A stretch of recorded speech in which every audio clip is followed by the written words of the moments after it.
Ladies and gentlemen, welcome for the very first time to the Ice Dogs online studio. I'm joined by the Sydney Ice Dogs captain, Tomas Manco. Tommy, welcome. Thanks for having me. Now, as a tradie, you don't do too much of these teleconference meetings. How are you finding it?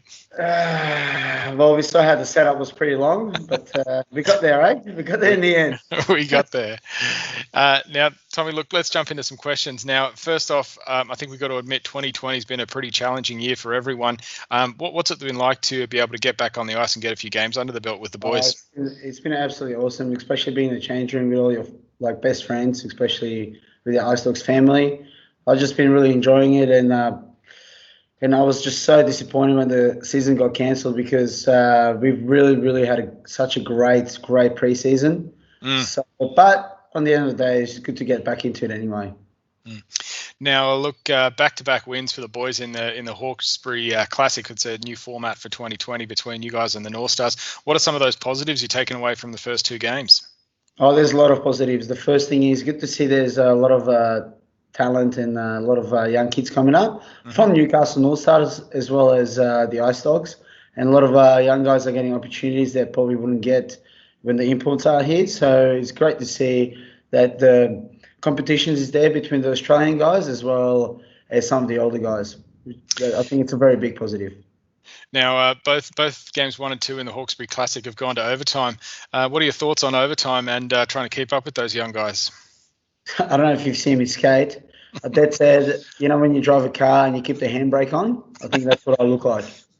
So, it's pretty challenging, especially when you don't train as much and you don't have that fitness there. So for me, at my age, it's a bit more challenging with those young whippersnippers running around, skating circles. But you know what? They don't have the knowledge of the big head like myself, so it's all good. Now, look, also speaking of 3-on-3 overtime, Kale Costa, he scored the first one for the Ice Dogs in Game 1 and then set it up in Game 2. Just talk a little bit about Kale and he's one of the young Australian stars coming up, and he's going to be a big impact on the AIHL. He will be a big impact on the AIHL, but I think I think personally, I hope he does really well in his professional life because he's same as Nathan Walker. He played in this Czech Extraliga at 17 years of age, so I think there'll be a lot of big things coming up for him in his career. Not saying that the real A, Nathan Walker knows what I'm talking about. Not the American Hockey League. This is the real A, the AHL. Is it's a great league, but I hope Kale goes and does it really well professionally, and hopefully can come back and help us out now and then. And is there any other young guys on the team that have really impressed you in these first two games? Yes, Jeremy Vasquez, Farmy has really impressed me. Arthur Wang, not Chris. I don't know who that is. Sorry, Arthur Wang. He's really impressed me as well. And there's a lot of young guys.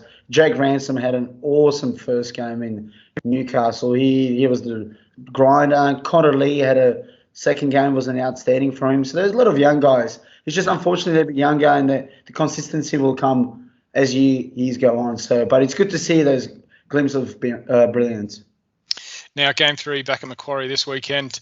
What are some of the positives you're looking to build on? Well, more consistency. Also, Cal Costa will be away, and I'm sure everyone noticed that Tooley was away due to his studies in his lawyer career. So we're going to be down two players that are very important, and we're going to also miss our stay-home defenseman, Lachlan Farmy, who's impeccable in defense and complements Arthur Wang really well. So we're going to be down a few players, but this also gives opportunity for the younger guys who can step up and show what they have to do and not just wait for other guys to do all the work for them. So I think it should be very interesting. And look, last one, we couldn't pack out the Macquarie Ice Rink with the social distancing, but what have you got a message for the fans who are going to make it out there on Saturday night?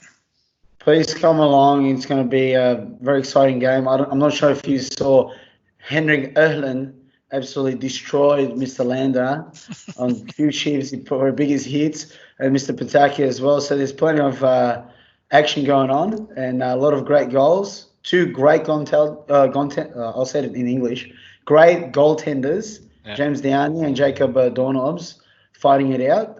So it will be very exciting. And especially I want to shout out to the little outline. I think that the uppercomers I think it was the little Dunwoodies and whatever other mix was there. It was really, really good to hear him.